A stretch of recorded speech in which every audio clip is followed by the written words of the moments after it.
नमस्कार, मैं हूं ज्ञानेंद्र और आज नई शिक्षा नीति का पूर्ण विश्लेषण करूंगा। हमारे देश में 34 वर्षों के बाद नई शिक्षा नीति की घोषणा की गई है। कहते हैं अगर देश के भविष्य को सुदृढ़ बनाना है तो शिक्षा व्यवस्था में सुधार करना बहुत ही आवश्यक है। इस नए शिक्षा नीति के तहत कुछ बड़े बदलाव किए गए हैं जिसे सभी छात्र और उनके अभिभावक को देखना आवश्यक है। पहले हमारी स्कूली शिक्षा व्यवस्था 10+2 फॉर्मेट पर आधारित थी, लेकिन अब इसे 5+3+3+4 फॉर्मेट में बांटा गया।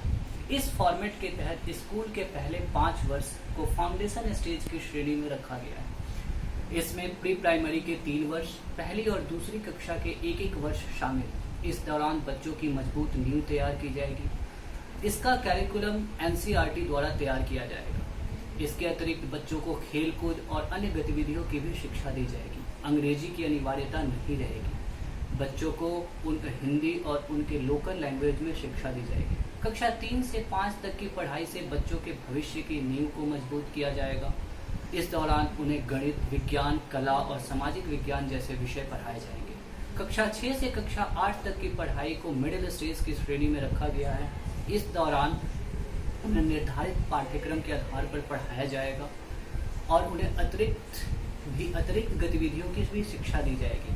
उन्हें कंप्यूटर कोडिंग सिखाई जाएगी जिससे उन्हें कंप्यूटर सॉफ्टवेयर का भी ज्ञान होगा।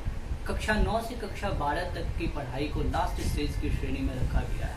इस दौरान बच्चों को विषयों के प्रति गहन समझ पैदा की जाएगी और उनके विश्लेषण क्षमता पर विशेष ध्यान दिया जाएगा। स्कूल के स्ट्रीम सिस्टम में भी काफ़ी बदलाव किया गया है। जैसे कि उदाहरण के लिए देखें, अगर आप आर्ट्स के छात्र हैं और कॉमर्स पढ़ना चाहते हैं तो आप कॉमर्स भी पढ़ सकते हैं, और अगर आप फिजिक्स के छात्र हैं और बायोलॉजी पढ़ना चाहते हैं तो आप बायोलॉजी भी पढ़ सकते हैं। इस शिक्षा नीति के तहत एक और बड़ा बदलाव किया गया है। पहले कॉलेजों में दाखिला अच्छे अंक के आधार पर होता था और जिन बच्चों के मार्क्स कम होते थे उन्हें अच्छे कॉलेजों में दाखिला नहीं मिल पाता था। अब जिन बच्चों के मार्क्स कम होंगे उन्हें कॉमन एप्टीट्यूड टेस्ट के जरिए दाखिला मिल सकता है। इसके अलावा ग्रेजुएशन की अवधि में भी 1 वर्ष की बढ़ोतरी की गई है। पहले जो बच्चे ग्रेजुएशन को पूरा नहीं करते थे, बीच में ही अगर किसी कारणवश छोड़ देते थे, उन्हें किसी प्रकार का सर्टिफिकेट नहीं मिलता था।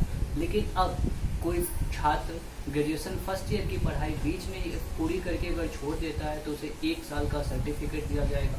अगर कोई दोस्त ग्रेजुएशन सेकेंड ईयर की पढ़ाई करके छोड़ता है तो उसे 2 साल का डिप्लोमा डिग्री दिया जाएगा।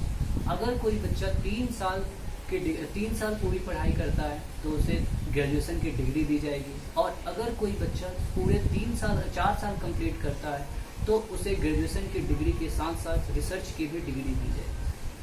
उम्मीद करता हूँ यह वीडियो आपको नई शिक्षा नीति के बारे में जानने में काफ़ी मदद मिली होगी।